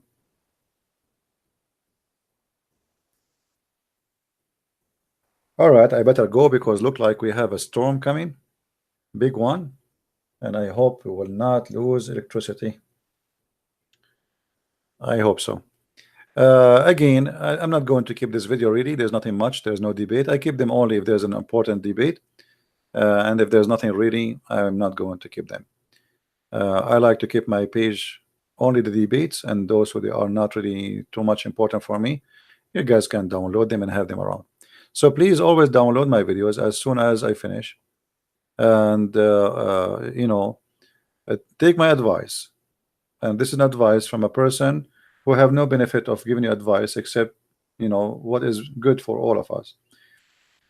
Don't adopt hatred in your heart, even with your friends, not only with Muslims, not only with the atheists, not only, I mean, whoever you are. Hatred will not help you. If you live in a house, imagine you have one person in the house, he have hatred for people around. How ugly the house will be. You will lose a trust, you will lose security, you will lose safety. You will not, your life will be destroyed. Imagine you have a wife and you hate her, or she hate you. What kind of marriage this marriage is? Imagine you have a son but he hate you, your son. That's possible. That means there is a failure in the house, big failure. Hate present a failure, not a succeed. And Islam teaching hate present that Islam is a failure, which is in purpose happen because it's from the devil. The devil always behind all hatred. He is the father of all lies. Where he says to you, oh, a black person is bad, so we have to hate him. That is because he's lying to you, making you put your anger in someone else, so he will hate you back, and that will destroy the society. What is going to be better? If we black and white live together in peace and love each other, or we hate each other? I mean, the answer I think is very simple, right? Same as with Muslims. What is better if we Christians, Jews, Hindus, Muslims, atheists, we live in one society, and if one of us he in the street he need help, all of those people will help. Isn't it beautiful? I told you last time when I was in Germany, I saw an old woman twice actually, one in the bus and once in the bus station. It's like a long distance travel. I saw an old woman. I don't know her. She's a Muslim. She's dressing as a Muslim. I gave her my seat. It was raining and there's no umbrella. It's like there's a small spot you can sit underneath of it, and I have a seat, and she came. She's an old woman. I gave her my seat even though I am tired, long distance. I am coming from USA. I mean, long distance, long trip. I need to sleep. I did not sleep in the so I gave her my seat. She's a Muslim. Why not? Why not, my friend? And if you are a Muslim and you see a woman, she is old, doesn't matter who she is a Jew, she is a Hindu, she is a Christian. Be a human. Stop adopting the culture of hate, because this could be your mother, it could be my mother. So look at her as a mother of somebody, and she's an old woman, and one day you yourself you will be old. And this is something actually we miss in our society, that like when you see somebody is an old, help him. Don't you are young, you can stand up, you can stand in your feet for 2 hours, 3 hours. Don't be stupid, don't be an idiot. You have a gum in your mouth and like and there's nothing happening. You see a woman, she's pregnant, give her your chair. Shame on you to be there and you don't do something good. Be a man. You know what, man? We need to learn again how to be a real man. In the old days, I mean, you watch the old days movies and you see how a person he speak to a woman with respect. Yes, ma'am. How a man he stand up and he give his chair to a woman, especially if she is old or she is, you know, I guarantee you they will stand up for a woman she have a short skirt. But if she's old, nobody want to stand up for her.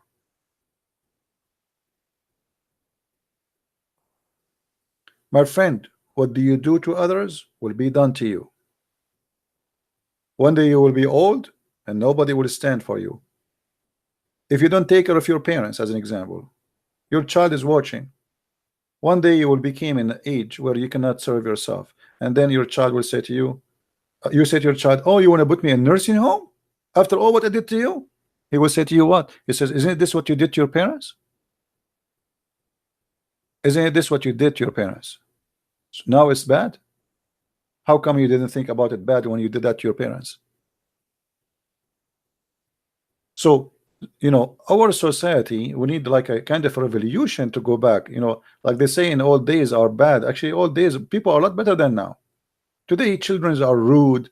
A person he say the F word to his father. What kind of family we have? Why? Because the family, the mother and the father, they aren't qualified to be parents no more. They are speaking filthy language in front of the kids. Even some of them, they are taking drugs in front of the kids.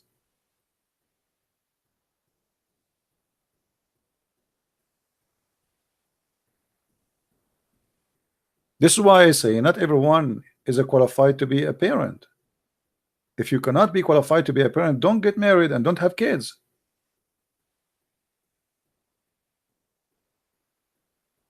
What do you do to others will be done to you. Learn that. Always life will bounce back. You do good, good will come. I go everywhere and I find people who want to help me left and right. I do not know them. And I think the Lord always he pay me back. I want to say thank you for being here. May the Lord bless you all. And until we see you again soon, please don't forget to subscribe, share our videos, tell your friends, and if you like to learn more about Islam, feel free to read my books. We have them in many languages. And please, if there is any of you who speak French, tell your friends about my French book. Until now, this book is the lowest to be known between all my other books because no French around me to tell people about this book, even though the translation of it is fantastic. So if you are a person who speaks French, please tell everybody you know from those who speak French about this book, and you can find it in Amazon. Thank you very much for being here. May the Lord bless you, and I will see you soon again. Christ is Lord, Islam is false, and see you soon. Bye-bye.